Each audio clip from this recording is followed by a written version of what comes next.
Yang kedua, antara yang pernah disebut oleh Rasulullah sallallahu alaihi wasallam tentang sembahyang ialah sesiapa yang sempat mendapat satu rakaat. Rakaat tu ada beberapa makna seperti kita telah bincangkan.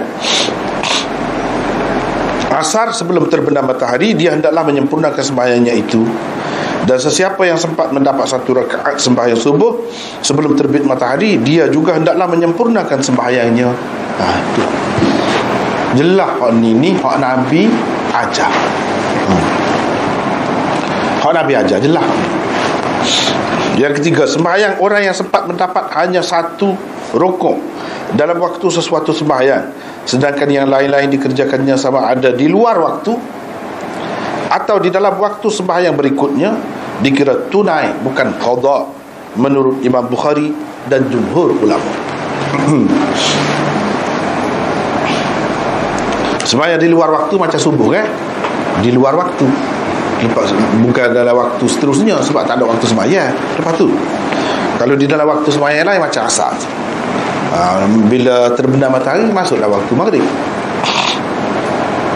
Yang ketiga, orang yang sedang bersembahyang tidak boleh berhenti sewenang-wenang daripada meneruskan sembahyangnya tanpa ada sebab-sebab yang membatalkannya. Terbenam atau naiknya matahari ketika ia sedang bersembahyang bukanlah sesuatu yang membatalkan sembahyang. Itu kena faham tu. Jatuh matahari ke naik matahari bukan termasuk dalam sebab yang membatalkan sembahyang. Tak kira lah pendapat Abu Hanifah tadi kita bahas dah tu. Tak kira. Tak boleh tidak boleh berhenti daripada bersembahyang. Dia kena teruskan sembahyang dia tu. Dia kena teruskan sembahyang dia tu.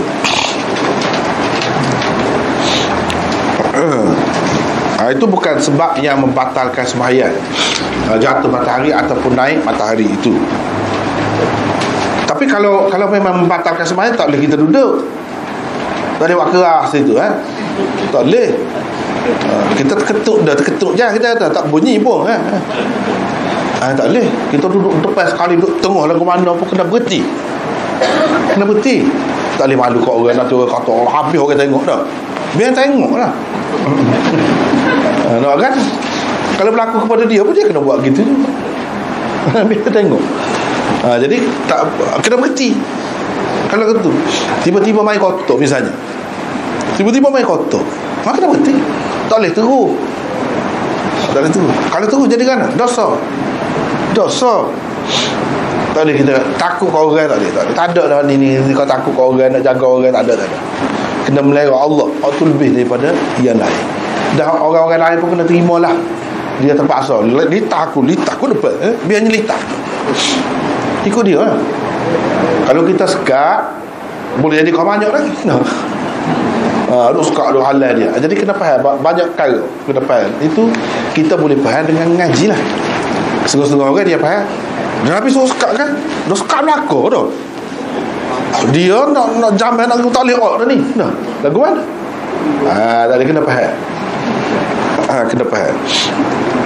Sebab itulah ulama-ulama bahar kita sudah bincang dah ni masalah sutrah gapo tu bincang dah. Dalam keadaan lagu mana, tempat lagu mana boleh litah dan tak boleh sekat. Dalam keadaan lagu mana tak boleh litah dah kena sekat.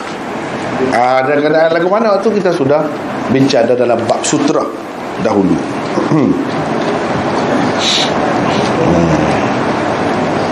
Oleh itu tidak boleh berhenti bersembahyang walaupun baru bertakbiratul ihram. Tak boleh berhenti. Tindakan yang sepatutnya diambil oleh orang seperti ini ialah meneruskan dan menyempurnakan sembahyangnya sampai habis. Gitu cara dia. Itulah maksud Nabi SAW, falyutimma salatahu. Dia adalah menyempurnakan sembahyangnya. Jadi sebut satu rokok, satu rakaat, satu sujud itu hak zahir nampak dia tu bersembahyang. Kalau dia bertakbiratul ihram pun lagu tu juga, tidak syarat kata rokok barulah kena terus tu dah. Yang keempat, walaupun sengaja bersembahyang pada waktu matahari hampir terbenam dan naik merupakan suatu kesalahan yang mendatangkan dosa. Tetapi jika seseorang dengan tidak disengajakan, seperti terlupa atau baru sedar dari tidurnya pada ketika itu, bersembahyang pada waktu itu, tidaklah dia berdosa. Kalau ada sebab tak apa, tak dosa. Agama tu kan molek. Kalau sengaja lagu lain. Kalau tidak sengaja, tak dosa. Tak dosa. Hak kata berdosa tadi kalau dengan sengaja. Malah sembahyangnya dikira Allah sebagai tunai dengan limpah kurnianya. Jadi limpah kurnia Allah ni banyak, banyak. Masuk dalam ibadat kita pun berapa banyak. Kalau kita tahu sini ni kelebihan dia buat kita. Kalau nak kira lebih banyak ya, kita buat dalam waktu maghrib sembahyang asar tu 3 rakaat. Ni so wala puasa dia kira tunai. Tu limpah kurnia dia. Yang kelima, untuk mendapat kepastian tentang makna sesuatu hadis, mestilah diperiksa segala turuk dan salurannya.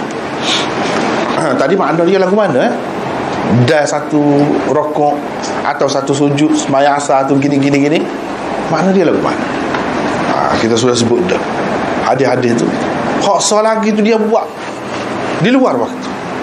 Jelas kan sebut. Jadi kena perhati belaka, jangan tengok sah saja hadis. Banyak berlaku kesilapan kerana seseorang itu dia tengok sah hadis. Dia pegang kemas-kemis dia itulah, tak lepas dah tu.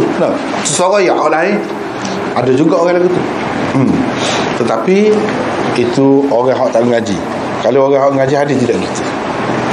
Dia tengok ni, tengok ni, lepas tu tengok ni. Bila orang royak molek tak apa, terimalah, kena terima. Yang kelima, yang keenam, mana-mana pendapat yang terang-terang bercanggah dengan sesuatu hadis yang sahih haruslah diketepikan, tidak kira ia dikemukakan oleh siapa pun. Sikap seperti ini juga termasuk dalam tuntutan percaya kepada Rasulullah, iman bil Rasul. Jadi kita percaya kepada Rasul tu apa makna? Salah satunya ni ujian. Kalau pendapat orang dengan pendapat Rasul bertembung, dia nak pakai mana? Kalau dia pakai pendapat orang tu lagi, maknanya dia tak percaya kepada Rasul. Kalau jelas lah, kalau sahih jelas semua, tak ada takwilan. Kalau ada takwilan masih boleh lagi, macam kata tadi lah, khilaf tu. Tapi kalau benda terang dalam bab apa pun, dia tak boleh, kena pakai.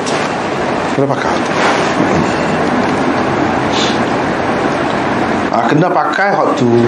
Supaya juga dengan Quran lagu tu juga, percaya kepada Allah ke mana, percaya kepada kitab lagu mana. Jadi percaya pada kandungan dia tu lah. Misalnya Mu'tazilah dia kata jadi ahli bid'ah lah. Hidup ni ada nyawa lah kata dia. Mati tu tak ada hidup lah kata dia. Bukan sesuatu. Mati tu bukan sesuatu, tak ada apa kata dia. Tak ada hidup. Itulah mati. Bukan sesuatu, bukan makhluk. Mati itu dah salah. Pasal apa? Dalam Quran kata allazi khalaqal mauta wal hayata liyabluwakum ayyukum ahsanu amalan. Allazi khalaqal mauta wal hayat, Tuhan yang menjadikan. Jadi mati itu satu kejadian, sesuatu, bukan tak ada. Bukan tak ada benda, tak ada hidup tu matinya. Dah, mati itu adalah sesuatu. Tuhan ciptakan seperti mana dia ciptakan hidup. Bila tengok berlawan Quran dengan pendapat, tak boleh. Itu cara kaedah kita. Sebab itulah dalam hadis dia sebut, saya bila ahli syurga masuk syurga, ahli neraka masuk neraka. Awak panggil seekor kibas sembelih. Gapo dia? Kena kau? Gapo ni? Saja ahli syurga kena. Gapo dia? Mati kata dia. Mati. Lepas tu dia istihar.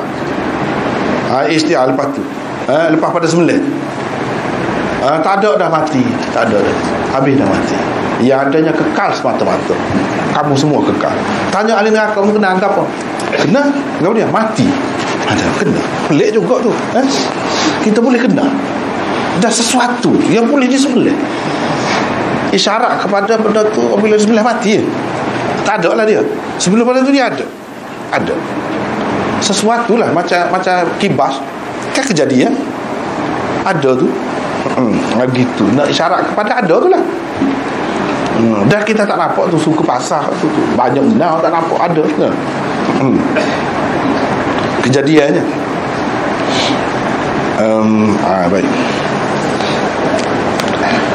Yang ketujuh, orang yang mendapat sembahyang asar atau subuh sebagai tunai kerana sempat mendapat satu rakaat atau satu rukuk dalam waktu seperti tersebut di dalam hadis di atas, bagaimanapun tetap tidak akan mendapat kelebihan dan fadilat orang yang bersembahyang mengikut sunnah Nabi sallallahu alaihi wasallam. Cuma orang dia dapat sembahyang tunai saja, bukan orang kelebihan dia tu sama dengan orang sembahyang awal pun Nabi sembahyang tu.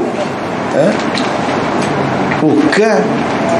Tu suku pula. Lepas tu kalau sembahyang jemaah pula lain pula. Sembahyang pada waktu hak Nabi sembahyang sekala, seperti yang kita sudah bincang dah sebelum pada ni, dia sembahyang awal. Lepas tu jemaah pula. Tidak tu sama. Cuma ya tunda, dari segi dapat tunda dia berbeza pula dengan qadha. Dari segi mana? Dari segi pahala dia tu berbeza. Sebab kita kira pahala ni, kita duk kira hak tu yang sebenarnya. Sebab nak kira piti pun nak setakat mana kira piti, sampai masa habis mati habis kena. Pada agama dia piti terhad juga. Hak tak suknya pahala, hak tu kena kira. Kena kira pahala tu. Sebab hak tu tak, hak tu berpanjangan. Lepas mati pun nak hak tu. Sebab tu lah kira pahala. Lepas tu kita kata apa ya pahala ni? Ada hak ni setara ni, ada setara ni. Oh, sebab piti lah. Piti kalau jutawan Indonesia tu apa benar ni jutawan dah. Tapi kita jutawan jangan je. Pasal apa? Nilai tak sama. Piti juga. Jadi piti pahala kerana tunai lain. Pahala kerana sembahyang mengikut sunnah Nabi di awal waktu lain. Pahala jemaah lain. Semua tu memberi nilai belaka kepada sesuatu amalan kita. Semua tu memberi nilai. Seperti mana duit, adalah perkara-perkara yang memberi nilai kepadanya. Sebab apa dia jadi murah, berkali-kali ganda yang lebih mahal kita tu nak. Dia ada lah cara dia. Hak ni pun begitu juga. Jadi kalau pahala tu piti mudah sikit nak nampak tu. Hakikatnya tidak piti. Hakikatnya tidak piti. Nak mudah faham. Sebab Nabi SAW dia banding. Dia kata pahalanya besar mana? Besar Bukit Uhud, dia kata. Dia sebut Bukit Uhud. Nak suruh mudah faham. Kalau sekiranya ditunjukkan, begitulah. Satu-satulah nampak. Sebab kita biasanya terpengaruh dengan benda-benda yang kita nampak tu. Barulah gomo. Kalau rumah besar Bukit Uhud, tak gomo. Barulah gomo. Itu sebab dia sebut gitu. Supaya juga yang kita sebut piti. Kalau piti nak berlaku kan. Jadi biar faham dah, piti akhirat pahala. Semua ni nak kira pahala ni tak sama. Cuma hak dalam hadis ni yang kita duduk bincang ni dapat tunai. Mana dapat pahala dia tu lah, pahala tunai.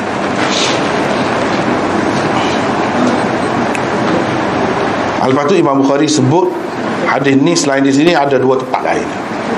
Pertama, tengok sini lah. Akan datang kita akan jumpa. Hadis 523 di atas ternyata cukup sesuai dan sepadan dengan tajuk bab man adraka raka'atan min al-'asr qabla al-ghurub.